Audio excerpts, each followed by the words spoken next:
विज्ञान के most important 500 questions का पार्ट 1 वीडियो लेकर आया हूँ। मैं आपको हर पार्ट में मोस्ट इम्पॉर्टेंट विज्ञान के क्वेश्चन करवा रहा हूँ। फ्रेंड्स, ये क्वेश्चन इतने ज़्यादा इंपॉर्टेंट हैं, अगर आप किसी भी एग्ज़ाम की तैयारी कर रहे हो, ये वीडियो और इसके सभी पार्ट आपके एग्ज़ाम के लिए काफ़ी ज़्यादा इंपॉर्टेंट रहेंगे। तो चलिए शुरू करते हैं फर्स्ट क्वेश्चन से। फर्स्ट क्वेश्चन है हमारा, स्थितिज ऊर्जा जिसे कि हम पोटेंशियल एनर्जी भी बोलते हैं का सूत्र क्या होता है? सही आंसर है ऑप्शन ए, स्थितिज ऊर्जा जिसे कि हम एनर्जी बोलते हैं और पीई से लिखते हैं, ये बराबर होता है mgh के। यहाँ पे लिख के बता देता हूँ, स्थितिज ऊर्जा जिसे कि हम पोटेंशियल एनर्जी भी बोलते हैं, ये होता है बराबर होता है mgh। फ्रेंड्स, यहाँ पे जो m है इसे हम मास बोलते हैं, ठीक है, मास बोलते हैं, या जिसे कि हिंदी में हम द्रव्यमान भी बोलते हैं। जी जो है यहाँ पे ग्रेविटी है, एच जो है यहाँ पे ऊंचाई है यानी हाइट है। ठीक है फ्रेंड्स, ये आपने याद रखना है, इंपॉर्टेंट क्वेश्चन है। अगर आपसे एग्जाम में ये पूछा जाए कि जो काइनेटिक एनर्जी होता है जिसे हिंदी में हम गतिज ऊर्जा भी बोलते हैं, उसका सूत्र क्या होता है, तो आपको याद रखना है जो काइनेटिक एनर्जी यानी गतिज ऊर्जा है वो बराबर होता है हाफ mv स्क्वायर के। ठीक है फ्रेंड्स, ये भी आपने याद रखना है, दोनों क्वेश्चन एग्जाम में पूछे गए हैं। नेक्स्ट क्वेश्चन कर लेते हैं, 1500 डिग्री सेंटीग्रेड से अधिक ताप मापने हेतु प्रयोग में लाया जाता है। सही आंसर है ऑप्शन ए, पायरोमीटर। पायरोमीटर वह यंत्र है जिसे कि हम 1500 डिग्री सेंटीग्रेड से अधिक ताप को मापने के लिए प्रयोग करते हैं। ये क्वेश्चन भी आपके एग्जाम के लिए काफ़ी ज़्यादा इंपॉर्टेंट है। फ्रेंड्स, अगर हम बात करें पायरोमीटर की, पायरोमीटर जो होता है फ्रेंड्स, इससे हम क्या करते हैं, जो भट्टियाँ होती हैं जिसका तापमान काफ़ी ज़्यादा होता है उसके तापमान को मापते हैं, और जो सौर किरणें होती हैं उसको भी फ्रेंड्स हम पायरोमीटर द्वारा ही मापते हैं। इंपॉर्टेंट क्वेश्चन है, एग्जाम में कई बार पूछा गया है। नेक्स्ट क्वेश्चन कर लेते हैं, श्रृंखला में संयुक्त होने पर 3 समान प्रतिरोध 90 ओम के बराबर है, समानांतर में संयुक्त होने पर इनका समतुल्य प्रतिरोध कितना होगा? फ्रेंड्स, ये जो न्यूमेरिकल है एग्जाम में कई बार पूछा गया, मैं आपको अच्छे से समझाता हूँ। तो इसका जो सही आंसर है वो है ऑप्शन बी, 10 ओम। अब मैं आपको यहाँ पे प्रूफ करके बताता हूँ। सबसे पहले फ्रेंड्स, आपको ये पता होना चाहिए कि जो प्रतिरोध होता है इसे हम रेजिस्टेंस भी बोलते हैं। यहाँ पे लिख देता हूँ, इसको हम रेजिस्टेंस भी बोलते हैं। क्वेश्चन हमें ये कह रहा है कि श्रृंखला में संयुक्त होने पर 3 समान प्रतिरोध, यानी कि देखो अगर 3 रेजिस्टेंस है, ठीक है, किस में जुड़े हुए हैं, वो श्रृंखला में जुड़े हुए हैं यानी सीरीज में जुड़े हुए हैं, वो होता है R1 plus R2 plus R3। ठीक है, बट ये क्या कह रहा है कि जो तीनों प्रतिरोध है यानी R1 R2 और R3 ये बराबर हैं। तो फ्रेंड्स, हम उसको लिख सकते हैं R plus R plus R, क्योंकि तीनों बराबर हैं इसलिए तीनों R के बराबर आ गया। तो फ्रेंड्स, यहाँ पे कितना आ गया, ये आ गया 3R। ठीक है, और ये कह रहा है कि जो 3R है वो बराबर किसके है, बराबर है 90 ओम के। मैंने यहाँ पे 90 ओम कर दिया। तो फ्रेंड्स, यहाँ पे R की वैल्यू कितनी आ गई मेरे पास, यहाँ पे आ गई 30 ओम। ठीक है, मतलब R की वैल्यू कितनी आ गई, 30 ओम। फिर ये कहता है कि समानांतर में संयुक्त होने पर उनका समतुल्य प्रतिरोध कितना होगा। पहले हमने इसको श्रृंखला में जोड़ा था, अब कह रहा है कि इसे समानांतर में जोड़ो। समानांतर को हम पैरेलल भी बोलते हैं। ठीक है, तो इसका फ्रेंड्स फॉर्मूला होता है, तो फ्रेंड्स कभी भी अगर आपको जो रेजिस्टेंस होता है यानी प्रतिरोध होता है उसको अगर आपको समानांतर में यानी पैरेलल में जोड़ना होगा तो उसका फॉर्मूला होता है, वो होता है 1/RP। ठीक, यानी रेजिस्टेंस इन पैरेलल ये होता है 1/R1 plus 1/R2 plus 1/R3। तो फ्रेंड्स, यहाँ पे जो तीनों के तीनों जो प्रतिरोध है उनकी जो वैल्यू है वो 30 ओम है। तो मैं यहाँ पे लिख देता हूँ 1/30 1/30 1/30। ठीक है, जब फ्रेंड्स को आप सॉल्व करोगे तो ये आपका बनेगा, यहाँ पे लिख देता हूँ, ये बनेगा आपका 1/10। ठीक है, तो यहाँ पे हमारे पास जो RP है वो बराबर किसके आ गया, 10 ओम के बराबर आ गया। तो फ्रेंड्स, ये मेरा आंसर आ गया और मैंने आपको यहीं पे बताया कि जो हमारा आंसर आएगा वो 10 ओम के बराबर आएगा। इंपॉर्टेंट क्वेश्चन रहेगा आपके एग्जाम के लिए। नेक्स्ट क्वेश्चन कर लेते हैं, व्यक्ति अपने चश्मे के बिना अखबार पढ़ने में असमर्थ है तो वह इंसान की आंखों की कौन सी बीमारी है? सही आंसर है ऑप्शन बी, हाइपरमेट्रोपिया। हाइपरमेट्रोपिया बीमारी है अगर कोई व्यक्ति जो है बिना चश्मे के अखबार पढ़ने में असमर्थ है। इंपॉर्टेंट क्वेश्चन रहेगा आपके एग्जाम के लिए। फ्रेंड्स, यहाँ पे ना बात हुई है आंखों की बीमारी यानी हाइपरमेट्रोपिया की। फ्रेंड्स, हाइपरमेट्रोपिया वह बीमारी है अगर किसी भी इंसान को बीमारी होगी तो उसे पास की चीज़ें नहीं दिखेंगी, दूर की चीज़ें दिखेंगी। क्या बताया मैंने आपको, हाइपरमेट्रोपिया में क्या होगा, पास की चीज़ जो होगी वो नहीं दिखाई देगी, दूर की चीज़ उसको दिखाई देगी। वैसे फ्रेंड्स, आंखों की बीमारी एक होती है मायोपिया। मायोपिया में क्या होता है फ्रेंड्स, पास की जो चीज़ होती है वो दिखती है, दूर की चीज़ें नहीं दिखती। ठीक है फ्रेंड्स, इंपॉर्टेंट क्वेश्चन रहेगा आपके एग्जाम के लिए। और फ्रेंड्स आपसे ना एग्जाम में क्वेश्चन ये पूछ लिया जाता है कि जो हाइपरमेट्रोपिया है इसे अगर ठीक करना हो तो किस लेंस का प्रयोग होगा, तो वो मैं आपको बता देता हूँ। तो फ्रेंड्स हम इसमें उत्तल लेंस का प्रयोग करते हैं। ठीक है, उत्तल लेंस जिसे कि हम कन्वेक्स लेंस भी बोलते हैं। कन्वेक्स लेंस का प्रयोग किया जाता है अगर किसी भी इंसान को हाइपरमेट्रोपिया की बीमारी है। अगर आपसे एग्जाम में पूछा जाए कि जो मायोपिया बीमारी है उसे ठीक करने के लिए किस लेंस का प्रयोग होता है, तो अवतल लेंस का प्रयोग होता है। अवतल लेंस का प्रयोग होता है जिसे कि हम कनकेव लेंस भी बोलते हैं। इंपॉर्टेंट क्वेश्चन रहेगा आपके एग्जाम के। जितनी भी मैं आपको एडिशनल इन्फॉर्मेशन दे रहा हूँ सब अपने आप में क्वेश्चन है और एग्जाम में पूछे गए हैं। नेक्स्ट क्वेश्चन कर लेते हैं। एक उपग्रह से एक अंतरिक्ष यात्री द्वारा फेंका गया चम्मच डैश। सही आंसर है ऑप्शन सी, उपग्रह की गति का पालन करेगा। फ्रेंड्स कभी भी उपग्रह से अगर कोई अंतरिक्ष यात्री चम्मच को बाहर फेंकता है, कोई भी सामान बाहर फेंकता है, तो फ्रेंड्स वो जो सामान होगा ना वो उपग्रह की गति का पालन करेगा। ठीक है फ्रेंड्स, ये आपने याद रखना है, एग्जाम में पूछा गया क्वेश्चन है। नेक्स्ट क्वेश्चन कर लेते हैं। सामान्य प्रकार की द्विफोक्सी लेंस, द्विफोक्सी को हम बाईफोकल लेंस भी बोलते हैं, में ऊपरी और निचले भाग क्रमश होते हैं।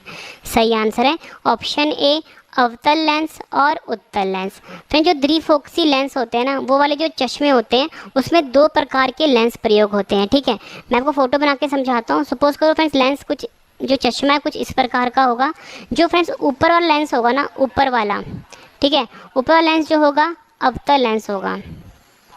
ठीक है, अवतल लेंस होगा। और जो नीचे वाला लेंस होगा वो उत्तल लेंस होगा। ठीक है, और अवतल लेंस को मैंने आपको बताया था क्या, इसको हम कनकेव लेंस भी बोलते हैं। ठीक है, और उत्तल को हम कन्वेक्स भी बोलते हैं।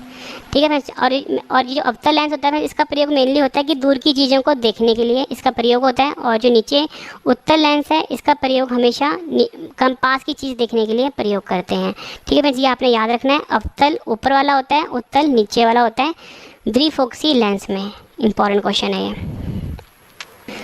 नेक्स्ट क्वेश्चन है हमारा, निम्न में से किस प्रक्रिया में ऊर्जा का उत्सर्जन होता है। सही आंसर है ऑप्शन सी, श्वसन। श्वसन को हम रेस्पिरेशन भी बोलते हैं। इस प्रक्रिया में ऊर्जा का उत्सर्जन होता है, यानी एनर्जी जो है वो रिलीज होती है। एग्जाम में पूछा गया क्वेश्चन है, इंपॉर्टेंट है। फ्रेंड्स यहाँ पे मैंने आपको बताया कि जो श्वसन है यानी रेस्पिरेशन है, इस प्रक्रिया में ऊर्जा का उत्सर्जन होता है। फ्रेंड्स यहाँ पे ना मैं आपको रिएक्शन करके बताता हूँ कि रिएक्शन जो होता है श्वसन का वो होता क्या है। सबसे पहले फ्रेंड्स हम क्या करते हैं, इसमें जो इन्वॉल्व होता है वो होता है ग्लूकोज C6H12O6। ठीक है, ये क्या है, ये है ग्लूकोज। ठीक है, ये रिएक्ट करेगा किसके साथ, ऑक्सीजन के साथ। ठीक है, ये है ऑक्सीजन। तो फ्रेंड्स यहाँ पे जो प्रोडक्ट हमें मिलेगा वो मिलेगा कार्बन डाइऑक्साइड 6CO2। ये क्या है, कार्बन डाइऑक्साइड प्लस, ठीक है, साथ में 6 मॉलिक्यूल ऑफ वाटर यानी पानी, और साथ में एनर्जी रिलीज होगी। एनर्जी जो रिलीज होगी फ्रेंड्स वो ATP के फॉर्म में होगा। किसकी फॉर्म में होगा, ATP के फॉर्म में। और ATP का फुल फॉर्म होता है एडिनोसाइन ट्राइफॉस्फेट। ठीक है फ्रेंड्स, ये भी आपने याद रखना है, इंपॉर्टेंट क्वेश्चन है। नेक्स्ट क्वेश्चन कर लेते हैं। यदि पेंडुलम का द्रव्यमान दोगुना हो जाता है तो समय अवधि डैश। सही आंसर है इसका ऑप्शन ए, समान रहेगा, मतलब कोई भी उसमें बदलाव नहीं आएगा। यदि पेंडुलम का द्रव्यमान को अगर हम दोगुना कर देते हैं तो फ्रेंड्स उसकी जो समय अवधि होगी वो समान रहेगी। समय अवधि को फ्रेंड्स हम टाइम पीरियड भी बोलते हैं और T से लिखते हैं इसको। सबसे पहले फ्रेंड्स आपको ये पता होना चाहिए कि जो पेंडुलम होता है, ठीक है, आपने देखा होगा फ्रेंड्स जो घड़ियाँ होती है ना, घड़ियों में कुछ इस प्रकार का जो लगा होता है इसी को हम पेंडुलम बोलते हैं। ठीक है, जो मतलब लेफ्ट राइट मूव करता है। तो हमसे यही पूछा गया था कि पेंडुलम का अगर द्रव्यमान को हम 2 गुना कर देते हैं तो उसकी समय अवधि पर क्या फ़र्क पड़ेगा। मैंने कहा समान रहेगी। इसके लिए आपको फॉर्मूला पता होना चाहिए। फॉर्मूला होता है T = 2π √L/G।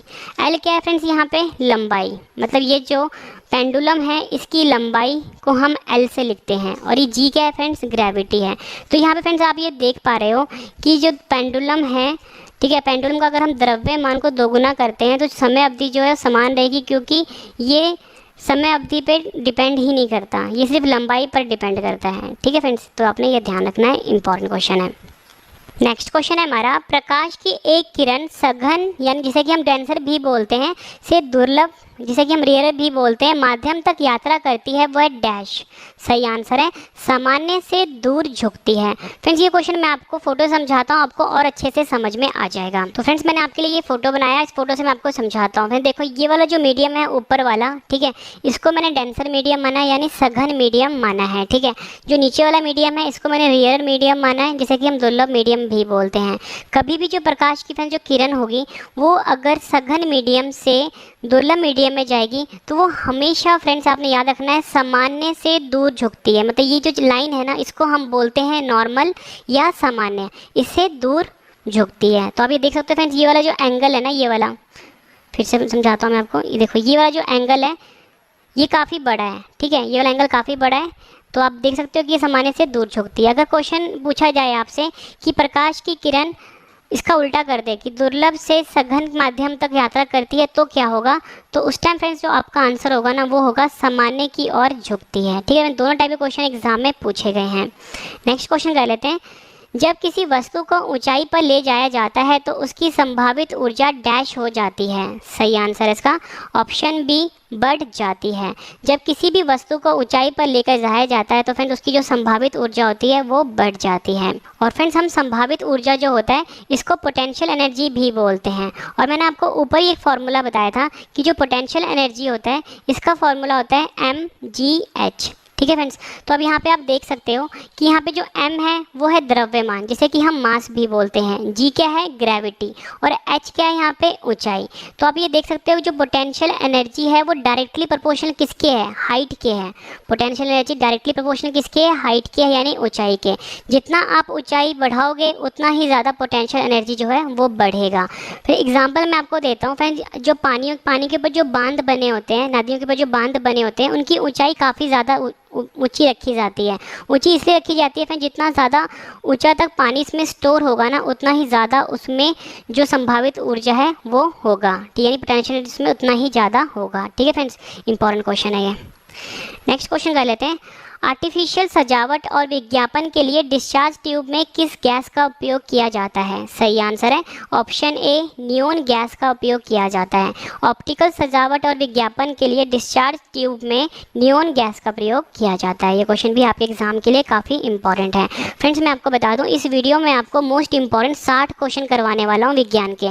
जब आपके 60 क्वेश्चन कंप्लीट हो जाएंगे सभी क्वेश्चन मैं आपको एक बार फिर से रिविज़न भी करवा दूंगा, ताकि फ्रेंड्स आपको सभी के सभी क्वेश्चन इसी वीडियो में अच्छे से समझ में आ जाएं और याद भी हो जाएं। और लास्ट में मैंने आपकी नॉलेज चेक करने के लिए 10 क्वेश्चन का टेस्ट रखा है। फ्रेंड्स मैं आपको इतनी शॉर्ट ही देता हूं कि पूरा वीडियो देखने के बाद एक एक क्वेश्चन आपको इसी वीडियो में टिप्स पे याद हो जाएंगे। और लास्ट में जो मैंने आपके टेस्ट रखा है, टेस्ट आप जरूर अटैम्प्ट करना। नेक्स्ट क्वेश्चन है हमारा विटामिन क्वेश्चन कर लेते हैं, त्वचा की ऊपरी सतह को क्या कहते हैं। सही आंसर है ऑप्शन ए, एपिडर्मिस। त्वचा की जो ऊपरी सतह होती है उसे हम एपिडर्मिस कहते हैं। ये क्वेश्चन भी एग्जाम में कई बार पूछा गया है। नेक्स्ट क्वेश्चन कर लेते हैं, कौन सा एंजाइम ग्लूकोज को इथेनॉल में परिवर्तित करता है। सही आंसर है ऑप्शन ए, जाइमेस। जाइमेस नाम का जो एंजाइम होता है फ्रेंड्स ये ग्लूकोज को इथेनॉल में परिवर्तित करता है। और फ्रेंड्स मैं आपको ये रिएक्शन भी बता देता हूँ जिसमें ग्लूकोज जो है वो इथेनॉल में परिवर्तित होता है जाइमेस की मदद से, ठीक है। सबसे पहले फ्रेंड्स हम क्या करते हैं, ग्लूकोज लेते हैं। ग्लूकोज का फॉर्मूला होता है C6H12O6, ठीक है। ये रिएक्शन हो रहा है एंजाइम की मौजूदगी में, एंजाइम का नाम है जाइमेस। क्या है, जाइमेस, ठीक है। तो फिर इस रिएक्शन में जो प्रोडक्ट हमें मिलेगा वो मिलेगा हमें इथेनॉल, यानी C2H5OH, ये इथेनॉल का फॉर्मूला होता है।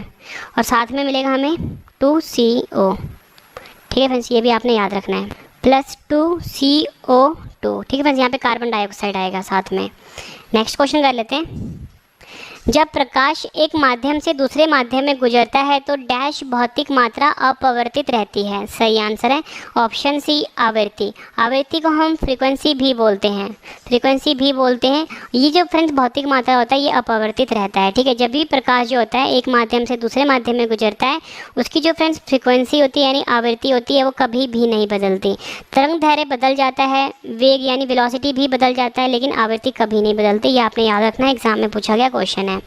नेक्स्ट क्वेश्चन कर लेते हैं, यदि बल F और विस्थापन S की दिशा के बीच थीटा कोण बन रहा है तो कार्य W होगा। सही आंसर है ऑप्शन ए, W जो होगा वो बराबर होगा FS cos थीटा के। ये क्वेश्चन भी एग्जाम में पूछा गया है। यहाँ पे W मैंने आपको बताया क्या है, W जो है कार्य है, ठीक है। और यहाँ पे F क्या है, फोर्स है यानी बल है। और S क्या है यहाँ पे, विस्थापन यानी डिस्प्लेसमेंट है। और ये फार्मूला क्या होता है, W is equal to FS cos theta. Important question रहेगा आपके एग्जाम के लिए। नेक्स्ट क्वेश्चन कर लेते हैं। यदि नीचे आते वक्त लिफ्ट की डोरी अचानक टूट जाती है तो उसमें बैठे व्यक्ति का भार डैश प्रतीत होगा। सही आंसर है ऑप्शन सी, 0। यदि नीचे आते वक्त लिफ्ट की जो डोरी होती है फिर से वो अचानक टूट जाती है तो उसमें बैठे व्यक्ति का जो भार होगा उसे 0 प्रतीत होगा। ये क्वेश्चन भी एग्जाम में कई बार पूछा गया। फ्रेंड्स यहाँ पे मैंने आपसे लिफ्ट वाले 4 से 5 क्वेश्चन डिस्कस किए हैं। ये सभी क्वेश्चन आपके एग्जाम के लिए काफ़ी इंपॉर्टेंट रहेंगे। नेक्स्ट क्वेश्चन है, जब लिफ्ट एक समान वेग से ऊपर या नीचे जाती है तो इस दिशा में व्यक्ति को अपने भार में डैश प्रतीत होगा। सही आंसर है ऑप्शन सी, कोई परिवर्तन नहीं होगा। जब लिफ्ट एक समान वेग से ऊपर या नीचे जाती है तो इस दिशा में व्यक्ति को अपने भार पर कोई भी परिवर्तन महसूस नहीं होगा। ये क्वेश्चन भी एग्जाम में डायरेक्टली पूछा जाता है। नेक्स्ट क्वेश्चन कर लेते हैं। जब लिफ्ट नीचे आता है तो लिफ्ट में व्यक्ति का आभासी भार डैश हुआ प्रतीत होता है। सही आंसर है ऑप्शन ए, घटा हुआ। जब लिफ्ट जो होता है फ्रेंड्स नीचे आता है तो लिफ्ट में व्यक्ति का जो आभासी भार होता है वो उसे घटा हुआ प्रतीत होता है। नेक्स्ट क्वेश्चन कर लेते हैं। जब लिफ्ट ऊपर जाती है तो लिफ्ट में स्थित व्यक्ति का आभासी भार डैश हुआ प्रतीत होता है। सही आंसर इसका ऑप्शन बी, बढ़ा हुआ प्रतीत होता है। कभी भी फ्रेंड जो लिफ्ट होता है ना, अगर वो ऊपर की तरफ जाता है तो जो व्यक्ति होगा उसके अंदर उसे जो अपना आभासी भार होगा वो बढ़ा हुआ प्रतीत होगा।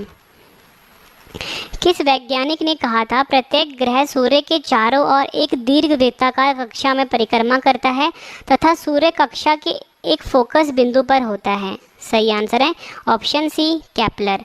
केपलर वैज्ञानिक जो थे, इन वैज्ञानिक ने कहा था प्रत्येक ग्रह जो है ये सूर्य के चारों ओर एक दीर्घ वृत्ताकार कक्षा में परिक्रमा करता है तथा सूर्य कक्षा के एक फोकस बिंदु पर होता है। और ये किसने कहा था, केपलर ने।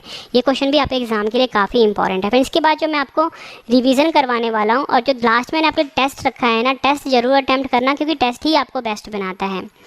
नेक्स्ट क्वेश्चन है हमारा, खमीर जिसे कि हम ईस्ट भी बोलते हैं किसका उदाहरण है। सही आंसर है ऑप्शन ए, कवक। कवक को हम फंगस भी बोलते हैं, इसका उदाहरण है खमीर जिसे कि हम ईस्ट भी बोलते हैं। नेक्स्ट क्वेश्चन करते हैं, पायरोरिया बीमारी का संबंध किससे है। सही आंसर है ऑप्शन सी, मसूड़े। मसूड़े से संबंध रखता है यह बीमारी जिसका नाम है पायरोरिया। ठीक है फ्रेंड्स, ये क्वेश्चन भी एग्जाम में कई बार पूछा गया है। नेक्स्ट क्वेश्चन करते हैं, बांस को किस श्रेणी में रखा गया है। सही आंसर है ऑप्शन सी, घास की श्रेणी में। बांस जो होते हैं फ्रेंड्स इनको एक तरह के घास ही होते हैं, ठीक है, उनको घास की श्रेणी में रखा जाता है। ये क्वेश्चन भी एग्जाम में पूछा गया है। नेक्स्ट क्वेश्चन कर लेते हैं, रक्त की कौन सी कोशिका संक्रमण से बचाने में मदद करती है। सही आंसर है ऑप्शन बी, WBC। WBC को हम वाइट ब्लड कैप्सूल भी बोलते हैं, हिंदी में श्वेत रक्त कोशिकाएं भी बोलते हैं। ये जो कोशिका होती है फ्रेंड्स ये संक्रमण में बचाने से मदद करती है। नेक्स्ट क्वेश्चन कर लेते हैं, शरीर में रक्त का मुख्य कार्य क्या होता है। सही आंसर है ऑप्शन बी, सभी भागों में ऑक्सीजन को पहुंचाना। शरीर में जो रक्त का मुख्य कार्य होता है फ्रेंड्स वो होता है सभी भागों में ऑक्सीजन की सप्लाई को पूरा करना। ये क्वेश्चन भी एग्जाम में कई बार पूछा गया है। आपसे अगर एग्जाम में पूछा जाए कि जो हमारा रक्त होता है उसका रंग लाल क्यों होता है, हीमोग्लोबिन के कारण हमारा जो रक्त होता है वो लाल रंग का होता है। नेक्स्ट क्वेश्चन कर लेते हैं, दर्पण की तरह एक चिकनी सतह से परावर्तन को डैश परावर्तन कहते हैं। सही आंसर है ऑप्शन ए, नियमित परावर्तन कहते हैं। फ्रेंड्स ऐसा परावर्तन जो दर्पण की तरह एक चिकनी सतह से हो उसे हम नियमित परावर्तन कहते हैं, यानी कि रेगुलर रिफ्लेक्शन बोलते हैं। एग्जाम्पल के लिए सपोज करो फ्रेंड्स ये सतह जो है ये बिल्कुल स्मूथ है या बोल सकते हो बिल्कुल चिकनी है। अगर यहाँ से जो भी रिफ्लेक्शन होगी ना, एग्जाम्पल ये लो, ये लाइट है, ये लाइट इस पर आया और ऐसे रिफ्लेक्ट हो गया, ठीक है। एक और लाइट आया, ठीक है, वो भी सतह पर आया फिर ऊपर चला गया, ठीक है। तो फ्रेंड्स ये जो रिफ्लेक्शन है यानी ये जो परावर्तन है वो नियमित परावर्तन है या बोल सकते हो रेगुलर रिफ्लेक्शन है। नेक्स्ट क्वेश्चन कर लेते हैं। चंद्रमा की सतह से एक चट्टान को पृथ्वी पर लाया जाता है तब डैश। सही आंसर है इसका ऑप्शन डी, इसका भार बदल जाएगा परंतु द्रव्यमान नहीं बदलेगा। चंद्रमा की सतह से एक चट्टान को पृथ्वी पर लाया जाता है तो उसका जो भार होता है वो बदल जाता है, लेकिन जो उसका द्रव्यमान होता है वो नहीं बदलता। फिर द्रव्यमान को हम मास भी बोलते हैं। फ्रेंड्स आप एक चीज़ अपने दिमाग में सेट कर लो कि जो द्रव्यमान होता है यानी जो मास होता है वो कहीं पर भी नहीं बदलता, ठीक है। चाहे आप चंद्रमा पे जाओ, चाहे आप किसी भी ग्रह के ऊपर जाओ, आपका जो द्रव्यमान होगा यानी मास होगा वो हमेशा हर जगह सेम रहेगा, लेकिन बदलता क्या है, भार बदलता है। भार को हम वेट भी बोलते हैं, ठीक है फ्रेंड्स, ये भी आपने याद रखना है। और मैं आपको एक चीज़ और समझा देता हूँ कि अगर आपका वजन पृथ्वी पर 60 किलो है, ठीक है, अगर आप चंद्रमा पे जाते हो तो आपका जो वजन होगा वो 1/6 हो जाएगा, यानी कि 60 का जब आप 1/6 निकालोगे कितना आएगा, ये आएगा 10 किलो। यानी कि अगर आपका वजन पृथ्वी पे 60 किलो है तो आपका वजन चंद्रमा पे 10 किलो का हो जाएगा। लेकिन आपने ये याद रखना है कि आपका द्रव्यमान जो है वो बराबर रहेगा, मतलब समान रहेगा, ठीक है, ये आपने याद रखना है, इंपॉर्टेंट क्वेश्चन है। नेक्स्ट क्वेश्चन कर लेते हैं। साधारण बैरोमीटर में कौन सा द्रव प्रयोग होता है? सही आंसर है ऑप्शन ए, पारा। साधारण बैरोमीटर जो होता है इसमें जो द्रव प्रयोग होता है फ्रेंड्स वो पारा होता है। पारा को हम मरकरी भी बोलते हैं, ठीक है, ये भी आपने याद रखना है। फ्रेंड्स ऊपर जो मैंने आपको क्वेश्चंस करवाया था, ऊपर मैंने आपको बताया था कि अगर आपका वजन पृथ्वी पे 60 है, ठीक है, तो अगर आप चंद्रमा पे जाओगे कितना हो जाएगा, 1/6 हो जाएगा, 10 किलो का हो जाएगा।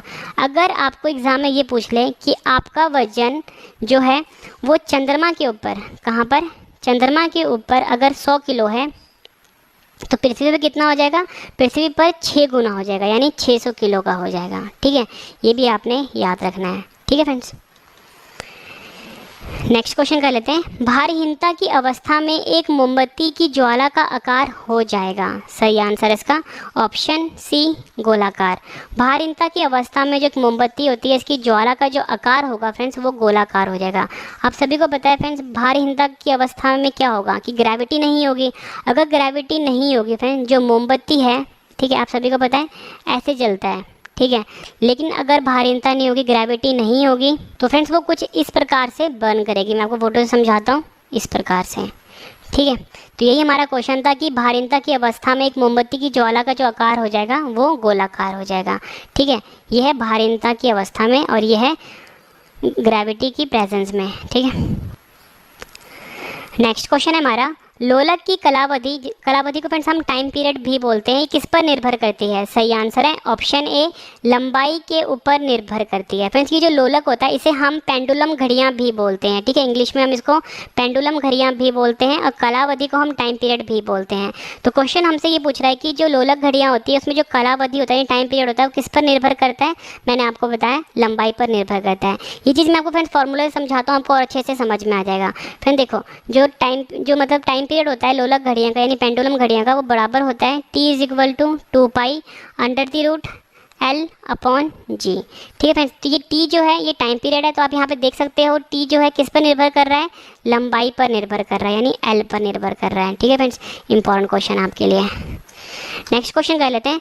जब बर्फ़ पिघलती है तो उसका आयतन डैश। सही आंसर है इसका ऑप्शन ए, घटता है।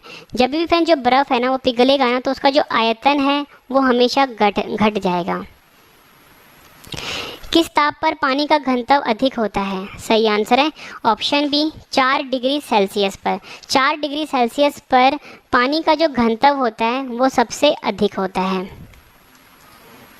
नेक्स्ट क्वेश्चन, पदार्थ का संवेग को हम मोमेंटम भी बोलते हैं और वेग के अनुपात से कौन सी भौतिक राशि प्राप्त होती है?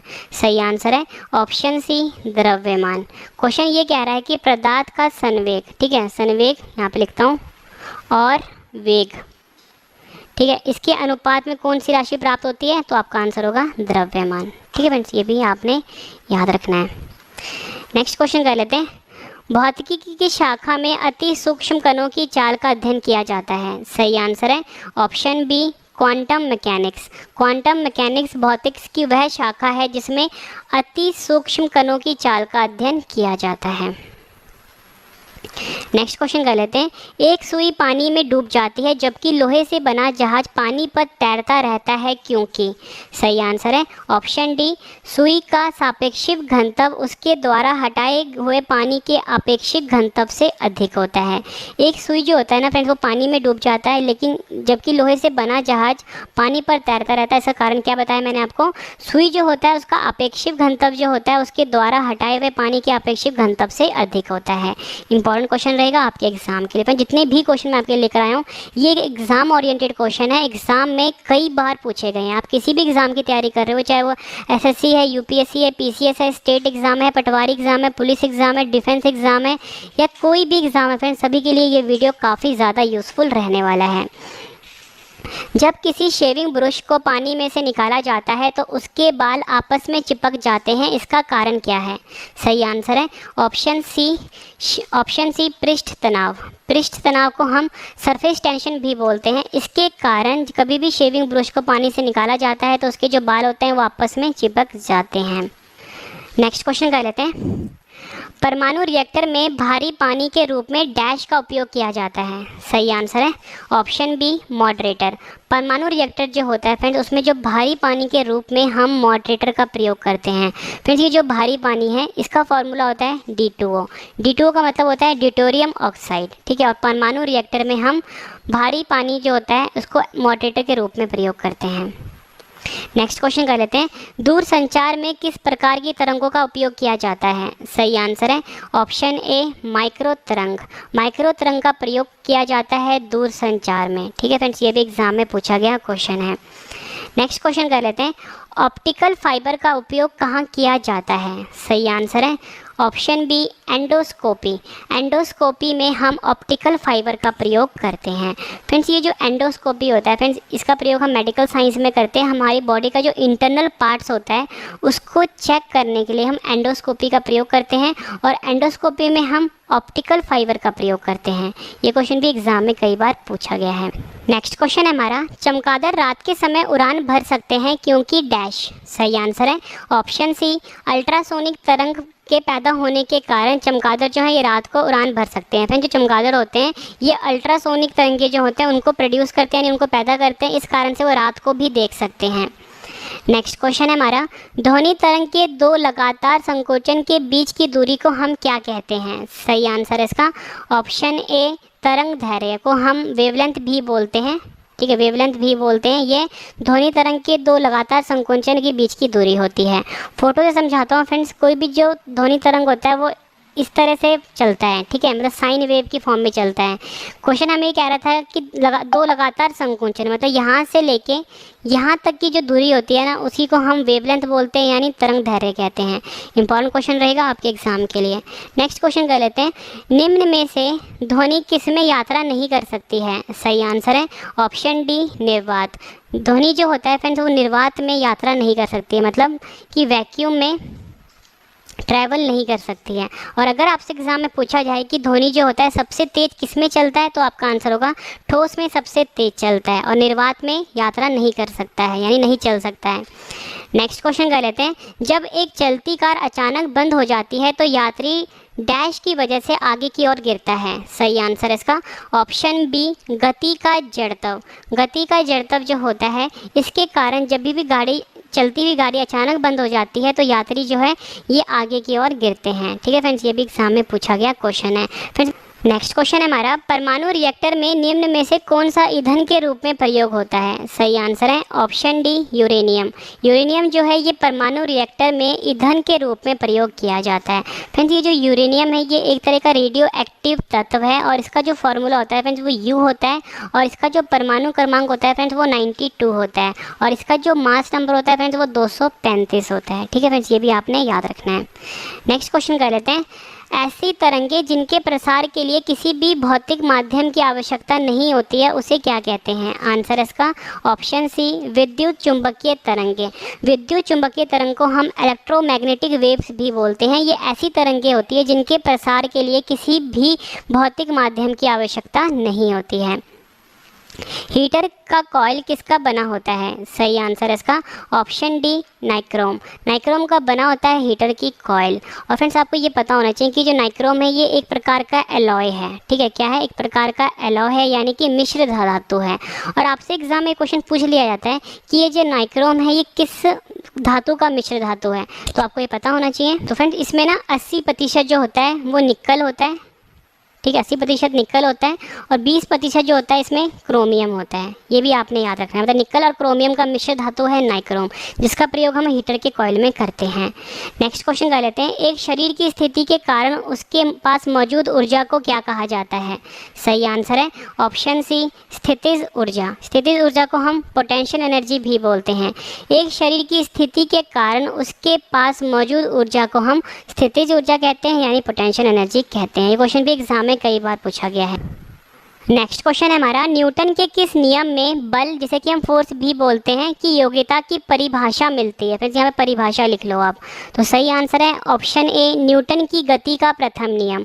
न्यूटन की गति का जो प्रथम नियम है इसमें बल की योग्यता की परिभाषा मिलती है। इंपॉर्टेंट क्वेश्चन रहेगा आपके एग्जाम के लिए। और अगर आपसे एग्जाम में पूछ ले कि न्यूटन के किस नियम में बल, जिसे कि हम फोर्स भी बोलते हैं, इसके सूत्र की परिभाषा मिलती है, तो आपका आंसर होगा न्यूटन की गति का दूसरा नियम। ठीक है, सूत्र की बात करें तो दूसरा नियम होगा। और अगर आपसे एग्जाम में पूछ ले कि न्यूटन के किस नियम में बल, जिसे कि हम फोर्स भी बोलते हैं, ठीक है, इसमें क्रिया प्रतिक्रिया के बारे में बताया गया है, तो आपका आंसर होगा न्यूटन की गति का तीसरा नियम। इंपॉर्टेंट रहेगा आपके एग्जाम के लिए। नेक्स्ट क्वेश्चन कर लेते हैं। इलेक्ट्रॉन माइक्रोस्कोप का प्रयोग करके क्या देखा जाता है? सही आंसर है इसका ऑप्शन सी बैक्टीरिया और वायरस की संरचना। इलेक्ट्रॉन माइक्रोस्कोप जो होता है इसका प्रयोग करके हम बैक्टीरिया और वायरस की संरचना को देखते हैं। जब प्रकाश डैश में गमन करता है तो पूर्ण आंतरिक परावर्तन होता है। सही आंसर है ऑप्शन ए हीरे से कांच में। जब प्रकाश जो होता है हीरे से कांच में गमन करता है तो पूर्ण आंतरिक परावर्तन होता है। फ्रेंड्स ये जो पूर्ण आंतरिक परावर्तन है इसे हम टोटल इंटरनल रिफ्लेक्शन भी बोलते हैं। क्या बोलते हैं? टोटल इंटरनल रिफ्लेक्शन भी बोलते हैं। और इसके लिए क्या होना चाहिए, ये जब भी प्रकाश जो है वो डेंसर से, यहाँ पे लिख देता हूँ, डेंसर से रेयरर मीडियम में जाना चाहिए। तो यहाँ पे जो फ्रेंड्स हीरा है ना ये डेंसर मीडियम है और कांच जो है वो रेयरर मीडियम है। और वैसे अगर हम बात करें पानी की, पानी क्या है यहाँ पे रेयरर मीडियम है और कांच क्या है यहाँ पे डेंसर मीडियम है। वायु क्या है यहाँ पे रेयरर है, पानी क्या है यहाँ पे डेंसर है। वहीं बात करें वायु की, क्या है यहाँ पे रेयरर है, कांच क्या है यहाँ पे डेंसर है। ठीक है, रेयरर का मतलब क्या होता है फ्रेंड्स? हल्का मीडियम। क्या होता है? हल्का। और डेंसर का मतलब क्या होता है? भारी मीडियम। तो मैंने आपको क्या बताया कि जो पूर्ण आंतरिक परावर्तन है इसके लिए क्या कंडीशन होती है कि जो प्रकाश होता है वो हमेशा डेंसर से रेयरर में जाना चाहिए। तो हमारा जो ऑप्शन ए था इसी में जो प्रकाश है वो डेंसर से रेयरर में जा रहा है, यानी हीरा क्या है? हीरा है डेंसर, कांच क्या है? रेयरर। ठीक है फ्रेंड्स, इंपॉर्टेंट क्वेश्चन है, एग्जाम में कई बार पूछा गया है। नेक्स्ट क्वेश्चन कर लेते हैं। ऑटोमोबाइल में हाइड्रोलिक ब्रेक के कार्य को कौन सा सिद्धांत स्पष्ट करता है? सही आंसर है ऑप्शन डी पास्कल का नियम। पास्कल का नियम जो है ये ऑटोमोबाइल में जो हाइड्रोलिक ब्रेक हम प्रयोग करते हैं, ठीक है, वो पास्कल के नियम पर कार्य करता है। नेक्स्ट क्वेश्चन कर लेते हैं। अगर किससे तैयार किया जाता है? सही आंसर है ऑप्शन ए शैवाल से। शैवाल को हम एल्गिया भी बोलते हैं, इससे तैयार किया जाता है अगर। नेक्स्ट क्वेश्चन कर लेते हैं। शुद्ध सोना कितने कैरेट का होता है? सही आंसर है ऑप्शन डी 24 कैरेट का। शुद्ध सोना जो होता है फ्रेंड्स वो 24 कैरेट का होता है। नेक्स्ट क्वेश्चन कर लेते हैं। और फ्रेंड्स आपसे एग्जाम में क्वेश्चन और पूछ लिया जाता है कि जो हम शुद्ध सोना होता है ना इसमें हम तांबे को मिलाते हैं। वो क्यों मिलाते हैं? तो फिर जो शुद्ध सोना होता है ना वो बहुत ही कमज़ोर होता है, ठीक है, तो उसको मजबूती प्रदान करने के लिए हम इसमें तांबा मिलाते हैं ताकि वो मजबूत हो जाए। ठीक है, ये आपने याद रखना है। नेक्स्ट क्वेश्चन कर लेते हैं। मानव शरीर में कितनी पसलियां के जोड़े होते हैं? सही आंसर है ऑप्शन सी 12। मानव शरीर में कुल मिला के 12 पसलियों के जोड़े होते हैं। ये क्वेश्चन भी एग्जाम के लिए काफ़ी इंपॉर्टेंट है। फ्रेंड्स अगर आपको मेरा पढ़ाया हुआ पसंद आ रहा है, कंटेंट पसंद आ रहा है फ्रेंड्स, वीडियो को लाइक जरूर करिएगा, कम से कम 10 फ्रेंड के साथ शेयर भी जरूर करिएगा। फ्रेंड्स मैं आपको बिल्कुल नॉन स्टॉप पढ़ा रहा हूँ, 1 सेकेंड भी आपका वेस्ट किए बिना। नेक्स्ट क्वेश्चन कर लेते हैं। फल पकाने के लिए किस गैस का प्रयोग होता है? सही आंसर है option C ethylene. Ethylene gas का प्रयोग होता है फल पकाने में। इंपॉर्टेंट रहेगा। नेक्स्ट क्वेश्चन है हमारा, फूलों के अध्ययन को क्या कहा जाता है? सही आंसर है ऑप्शन ए एंथोलॉजी। एंथोलॉजी जो होता है ये फूलों के अध्ययन को हम कहते हैं। नेक्स्ट क्वेश्चन कर लेते हैं, निम्न में से कौन सी गैस सॉफ्ट ड्रिंक दबाव में मौजूद होती है? सही आंसर है option C carbon dioxide. Carbon dioxide gas जो है ये सॉफ्ट ड्रिंक का जो दबाव होता है, यानी सॉफ्ट ड्रिंक का जो प्रेशर होता है उसमें मौजूद होती है। कार्बन डाइऑक्साइड का फॉर्मूला होता है CO2। ये भी आपने याद रखना, इंपॉर्टेंट है। नेक्स्ट क्वेश्चन कर लेते हैं, उच्च नाइट्रोजन सामग्री वाला उर्वरक है? सही आंसर है ऑप्शन ए अमोनियम नाइट्रेट। फिर जो उच्च नाइट्रोजन सामग्री वाला जो उर्वरक होता है यानी फर्टिलाइजर होता है वो होता है अमोनियम नाइट्रेट। ये भी आपने याद रखना है इस वीडियो का। और इसके बाद इन सभी क्वेश्चन का रिवीजन है और लास्ट में 10 क्वेश्चन का टेस्ट है। टेस्ट आप जरूर अटेम्प्ट करना।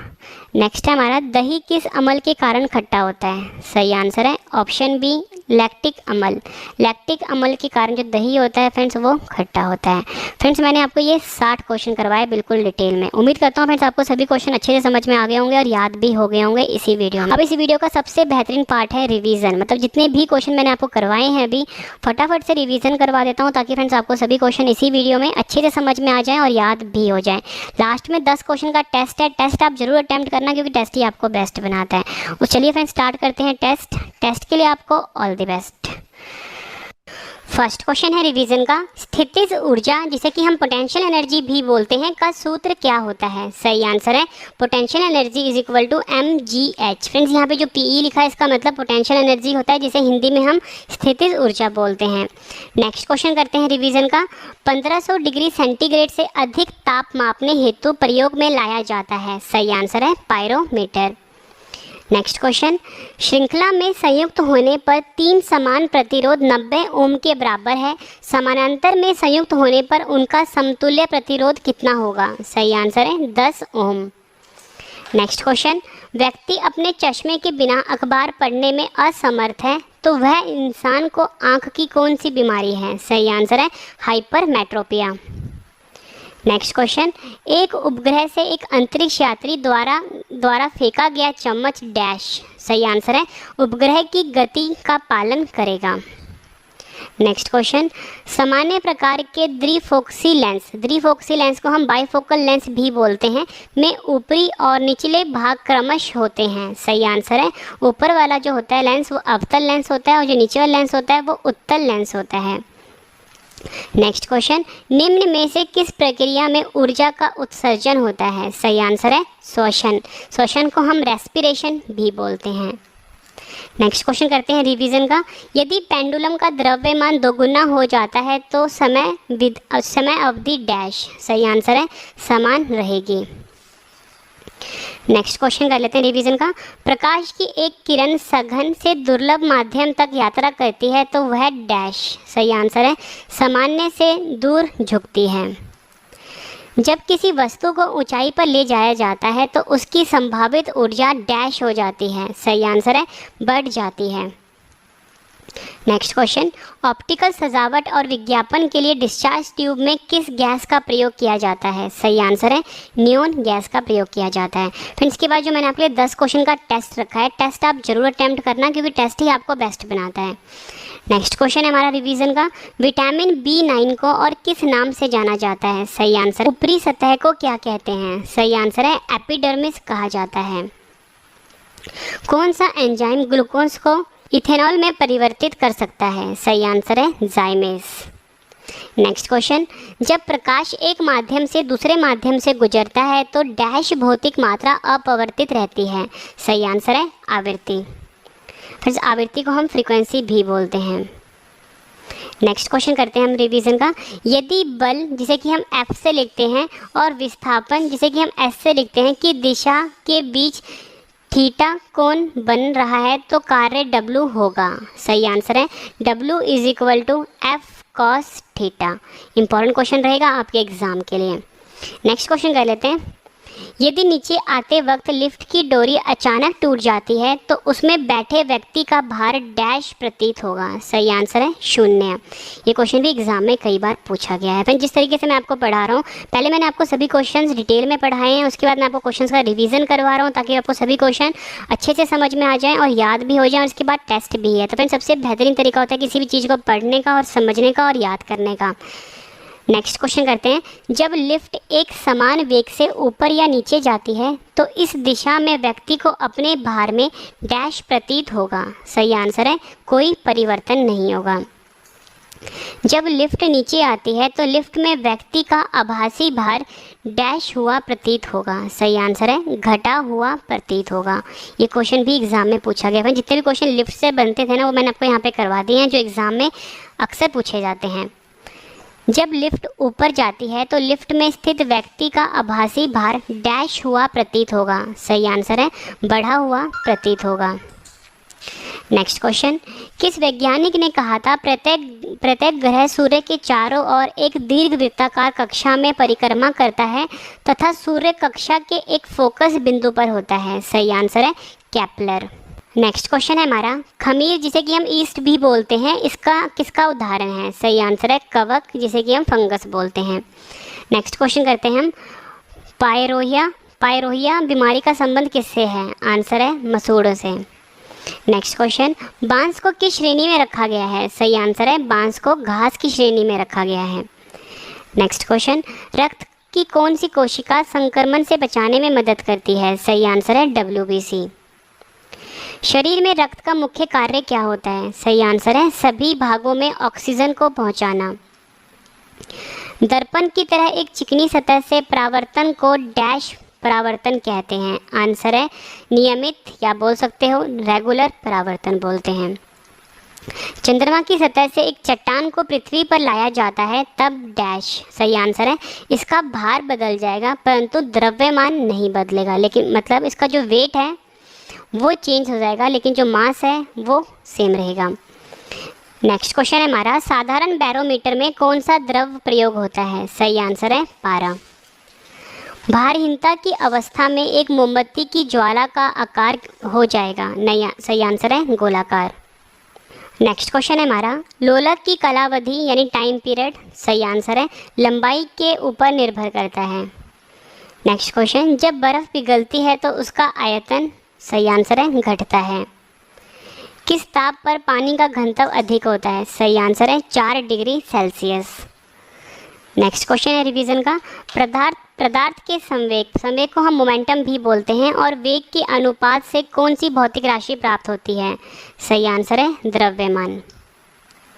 भौतिकी की शाखा में अति सूक्ष्म कणों की चाल का अध्ययन किया जाता है। सही आंसर है क्वांटम मैकेनिक्स। एक सुई पानी में डूब जाती है जबकि लोहे से बना जहाज पानी पर तैरता रहता है, क्योंकि? सही आंसर है सुई का आपेक्षिक घनत्व उसके द्वारा हटाए हुए पानी के आपेक्षिक घनत्व से अधिक होता है। नेक्स्ट क्वेश्चन करते हैं हम रिवीजन का, जब किसी शेविंग ब्रश को पानी में से निकाला जाता है तो उसके बाल आपस में चिपक जाते हैं, इसका कारण क्या है? सही आंसर है पृष्ठ तनाव। नेक्स्ट क्वेश्चन, परमाणु रिएक्टर में भारी पानी के रूप में डैश का प्रयोग किया जाता है? आंसर है मॉडरेटर। और फ्रेंड्स ये जो भारी पानी होता है इसका जो फॉर्मूला होता है वो D2O होता है। दूर संचार में किस प्रकार की तरंगों का उपयोग किया जाता है? सही आंसर है माइक्रो तरंग। ऑप्टिकल फाइबर का उपयोग कहाँ किया जाता है? सही आंसर है एंडोस्कोपी में। चमगादड़ रात के समय उड़ान भर सकते हैं, क्योंकि? सही आंसर है अल्ट्रासोनिक तरंगे पैदा होने के कारण। नेक्स्ट क्वेश्चन कर लेते हैं रिवीजन का, ध्वनि तरंग के दो लगातार संकोचन के बीच की दूरी को हम क्या कहते हैं? आंसर है हम तरंग दैर्घ्य कहते हैं। फ्रेंड्स अगर आपको मेरा पढ़ाया हुआ पसंद आ रहा है, कंटेंट पसंद आ रहा है फ्रेंड्स, वीडियो को लाइक जरूर करिए, कम से कम अपने 10 फ्रेंड के साथ शेयर भी ज़रूर करिए। फ्रेंड्स जो मेरा ब्लॉगिंग चैनल है रवि XYZ ब्लॉग्स, इसे फ्रेंड्स आप अभी शेयर एंड सब्सक्राइब कर दीजिए, Ravi XYZ blogs. Next question कर लेते हैं, निम्न में से ध्वनि किसमें यात्रा नहीं कर सकती है? आंसर है निर्वात को हम वैक्यूम भी बोलते हैं। नेक्स्ट क्वेश्चन करते हैं, जब एक चलती कार अचानक बंद हो जाती है तो यात्री डैश की वजह से आगे की ओर गिरता है? सही आंसर है गति का जड़त्व। नेक्स्ट क्वेश्चन, परमाणु रिएक्टर में निम्न में से कौन सा ईंधन के रूप में प्रयोग किया जाता है? आंसर है यूरेनियम। ऐसी तरंगे जिनके प्रसार के लिए किसी भी भौतिक माध्यम की आवश्यकता नहीं होती है उन्हें कहते हैं हम विद्युत चुंबकीय तरंगे। हीटर की कॉइल किसका बना होता है? सही आंसर है नाइक्रोम। नेक्स्ट क्वेश्चन, एक शरीर की स्थिति के कारण उसके पास मौजूद ऊर्जा को क्या कहा जाता है? आंसर है स्थितिज ऊर्जा कहा जाता है। न्यूटन के किस नियम में बल की योग्यता मिलती है? सही आंसर है न्यूटन की गति का प्रथम नियम। नेक्स्ट क्वेश्चन, इलेक्ट्रॉन माइक्रोस्कोप का प्रयोग करके क्या देखा जाता है? आंसर है बैक्टीरिया और वायरस की संरचना। फ्रेंड्स, ये जो है क्वेश्चन नंबर 49 करवाया है, इसमें मैंने आपको लिखा है कि न्यूटन के किस नियम में बल की योग्यता की परिभाषा मिलती है। ठीक है, यहाँ परिभाषा कर लो। और अगर आपसे पूछा जाए कि सूत्र किस में मिलता है, तो न्यूटन की जो गति का दूसरा नियम है उसमें मिलता है। आपसे पूछा जाता है कि न्यूटन के किस नियम में क्रिया प्रक्रिया के बारे में बताया गया है, तो आपका आंसर होगा न्यूटन का तीसरा नियम। नेक्स्ट क्वेश्चन, जब प्रकाश डैश में गमन करता है तो पूर्ण आंतरिक परावर्तन होता है। सही आंसर है हीरा से कांच। नेक्स्ट क्वेश्चन, ऑटोमोबाइल में हाइड्रोलिक ब्रेक के कार्य को कौन सा सिद्धांत स्पष्ट करता है? सही आंसर है पास्कल का नियम। नेक्स्ट क्वेश्चन, अगर किससे तैयार किया जाता है? सही आंसर है शैवाल से। शैवाल को हम एल्गिया भी बोलते हैं। नेक्स्ट क्वेश्चन, शुद्ध सोना कितने कैरेट का होता है? सही आंसर है 24 कैरेट का होता है। मानव शरीर में कितने पसलियों के जोड़े होते हैं? सही आंसर है 12। नेक्स्ट क्वेश्चन है हमारा रिवीजन का, फल पकाने के लिए किस गैस का प्रयोग होता है? सही आंसर है एथिलीन। फूलों के अध्ययन को क्या कहा जाता है? सही आंसर है एंथोलॉजी। निम्न में से कौन सी गैस सॉफ्ट ड्रिंक दबाव में मौजूद होती है? सही आंसर है कार्बन डाइऑक्साइड। नेक्स्ट क्वेश्चन, उच्च नाइट्रोजन सामग्री वाला उर्वरक है? सही आंसर है अमोनियम नाइट्रेट। आखिरी क्वेश्चन कर रहे हैं रिवीजन का, इसके बाद 10 क्वेश्चन का टेस्ट है। टेस्ट आप जरूर अटेम्प्ट करना। दही किस अमल के कारण खट्टा होता है? सही आंसर है लैक्टिक अमल के कारण। फ्रेंड्स, मैंने आपको ये 60 क्वेश्चन करवाए डिटेल में, उसके बाद मैंने आपको 60 क्वेश्चन का रिवीजन भी करवा दिया। उम्मीद करता हूँ फ्रेंड्स आपको सभी क्वेश्चन अच्छे से समझ में आ गए होंगे और याद भी हो गए होंगे। फ्रेंड्स, ये सबसे बेहतरीन तरीका था जिस तरीके से मैंने आपको पढ़ाया। पहले मैंने आपको 60 क्वेश्चन पढ़ा दिए, फिर 60 क्वेश्चन का मैंने आपको रिवीजन भी करवा दिया। अब 10 क्वेश्चन का टेस्ट है। फ्रेंड्स, टेस्ट आप जरूर अटैम्प्ट करना, क्योंकि टेस्ट ही आपको बेस्ट बनाता है। उससे पहले फ्रेंड्स मैं आपको स्टार्ट करते हैं टेस्ट के लिए आपको all the best. First question है टेस्ट का, स्थितिज ऊर्जा जिसे कि हम पोटेंशियल एनर्जी भी बोलते हैं का सूत्र क्या होता है? 4 ऑप्शंस हैं आपकी स्क्रीन के ऊपर, आंसर आपने कमेंट करके बताना है। नेक्स्ट क्वेश्चन, 1500 डिग्री सेंटीग्रेड से अधिक ताप मापने हेतु प्रयोग में लाया जाता है। 4 ऑप्शंस हैं आपके पास। फ्रेंड्स, अगर आपको ज़्यादा टाइम चाहिए आप वीडियो को पॉज कर सकते हो। नेक्स्ट क्वेश्चन करते हैं, श्रृंखला में संयुक्त होने पर 3 समान प्रतिरोध 90 ओम के बराबर है, समानांतर में संयुक्त होने पर उनका समतुल्य प्रतिरोध कितना होगा?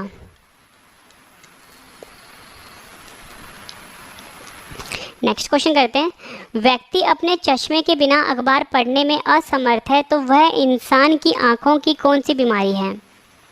4 ऑप्शंस हैं आपके पास।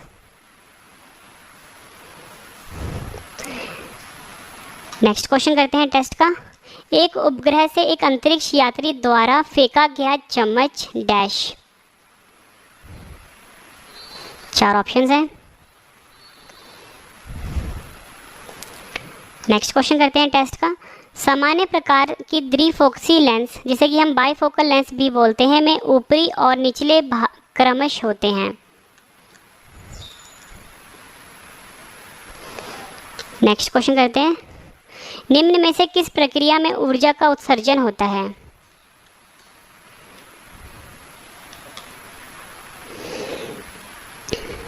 नेक्स्ट क्वेश्चन करते हैं टेस्ट का, यदि पेंडुलम का द्रव्यमान दोगुना हो जाता है तो समय अवधि डैश।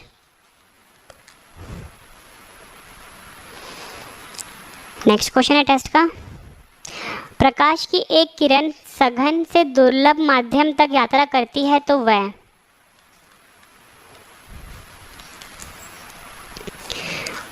आखिरी क्वेश्चन कर रहे हैं टेस्ट का, जब किसी वस्तु को ऊंचाई पर ले जाया जाता है तो उसकी संभावित ऊर्जा डैश हो जाती है।